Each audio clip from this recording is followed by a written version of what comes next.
Hey guys, welcome back to the Get a Clue classroom.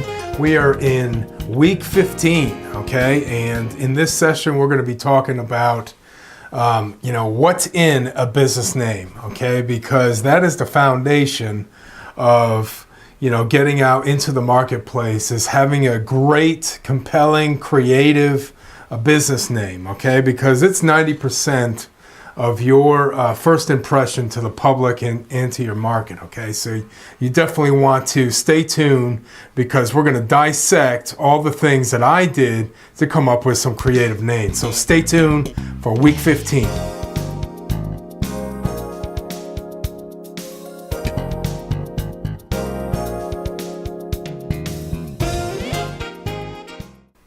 Okay, so today we're talking about what's in a business name. Why is it so vitally important for you to have a great, compelling, creative, clever business name? Well, because you want to be remembered, and especially if you have a storefront or a website, you want people to keep coming back and opening those doors to come in and see what you have to offer. So you definitely want to have something that's creative, okay? Look at these bad examples of businesses, okay? I don't know. I have to say that these people, they just don't have a clue on how to market their business, okay? The Restless Spa. Tell me what first comes into your mind when I read these out to you. Like I said, the Restless Spa, the Barking Fish Yoga Factory, Bigguns Auto, Beulah Worship, Bob's Car Care, Steve's Auto Body, the Beaver Bar, Beaver Trim, Dykes Lumber. These are some pretty bad names that are actually local in my area. And, just to give you an example, the Restless Spa, the first thing I looked at when I saw that, I saw that inside it's restless in there, It should have been Restful Spa, Restful Spa. Come into the Restful Spa, not the Restless. So, these are things that trigger when I go through, when I'm driving along and I see these horrible names and advertising and things. Here's some great ones that you can use. My Best Friend's Closet, Twice as Nice, Manpower, Paradise Resort, The Comfort Inn, Snapchat, Photo Bucket, Cupcake Creations. So let's go over some great business names and what they should be, okay? Number one, it should be creative. You need to be able to speak to your audience. Number two, it could be a metaphor. It can be a rhyme. It could be a synonym, okay? And it should be able to roll off your tongue and also memorable, okay? Those are things of the characteristics of a great business name. Also, you have to ask yourself these three questions. What is it that you do for your business, in your business? What do you provide? And how do you want to be perceived to the public? Okay, those are three important questions that you need to be asking yourself when you're starting up your business, and how you want to be perceived to the public's eye, okay? To give you an example, in my cleaning business, I got out of the cable business because Adelphi went bankrupt and we lost a lot of money, but we're not going to talk about that. But I had to think of something quick, something that I can start right away. And I started a cleaning business because I did it before I moved. And in fact, we were cleaning movie theaters. So I wanted to do something to get involved in construction. I was, I've been a contractor for a long time, and the building boom was going on really in Myrtle Beach, North Myrtle Beach. So maybe I could come in here in a different industry. Instead of building homes, which was already taken, I can go to the builders and clean up their construction sites, clean up after they're finished and things. So I had to come up with a clever name for a cleaning company. I started out doing word clusters. Now, word clusters are, getting a word of what you do. Like in my case, a cleaning company, okay? So I wanted to I already knew who I wanted to cater to. I wanted to cater to commercial establishments, industries, commercial clients like businesses, construction, industrial, trades, professionals. Those are all words that I could use in my title. Also cleaning, okay? What's the first thing that comes to mind when you think of cleaning? I wrote down some spick and span, dust-free, sanitized, spring cleaning, washing, those type of things. Those are all words. Now you have 2 clusters of words for each word that you're presenting in your title, okay? You also want to include adverbs, adjectives to help describe your business and make it more alluring, okay? Just like we were talking about with the restful spa, all right? You want to use that adjective to describe your business and your establishment, okay? When you have these word clusters, they help you create think tanks of words that you can pull from. I settled on commercial clean.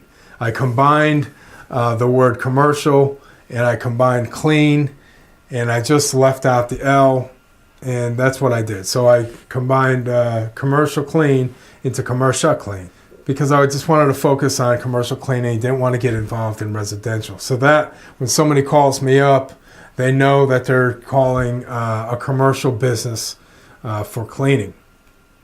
Another business name example that I have is Integrated Media Solutions, and I'll tell you how I came up with that. Back in 1996, I started a multimedia company, but I needed a name. So I knew that multimedia involves video, audio, graphic design, presentation, DVDs, CDs, all those type of things.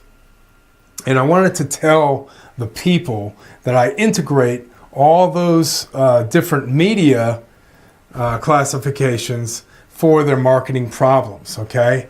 I was in a company, I solved problems, and so basically what I did was, because I wanted to integrate all the media that was part of the multimedia, I shortened that. I put integrated, I used the media, and then I was helping people with their problems. And so I just put solutions. And then I combined all 3 of those words, Integrated Media Solutions. So that's how I came up with that. I mean, it's not hard. In my first business, I was in the water purification business, and I went ahead and called it Clearwater Associates, Inc. Okay, so the point is you really want to think these through, okay? When you're starting a business, you're doing a business startup, you really need to be creative and compelling, okay? You don't want to use your first name or your last name, all right? Like Frank's Auto Body or Smith's Remodeling or Bob's Business. The reason why you don't want to do that is because if you want to sell the business and it's a family business, people aren't going to want to buy an established business with your name on it, okay? You want to be able to have it transferable, and you also want to think about the internet too. You don't want something generic. You want something really creative and compelling. Okay, so here's a couple other tips I just want to leave you with. Number 1, you need to be sure that you don't have the same name as somebody else in the town, in your region, okay? Because you just don't want to step on any toes, especially if they trademarked their name. You don't want to infringe on trademarks or registered names, because that will cost you later. There was a big stink about that with a national franchise, and somebody local used the same name, but it was localized, and that was a big battle. That will save you a lot of legal headaches and a lot of money. Protect your name by paying $300 to register your name as a trademark, okay? Or a registered trade name, not a trademark. There's 2 different things. Logo is your trademark. Okay, and D, don't make your name too long. 3 words or less is fine, okay? It's got to roll off your tongue. It's got to be memorable. And anything more than that, like, North Myrtle Beach, classified ads, herenow.com, okay? So you don't want your name to be astronomically long, okay? You want it to be easy to remember. You want it to be internet friendly, okay? If you're going to make a domain out of this, you definitely want to do that and keep it short. You need to be thinking globally and not locally, okay?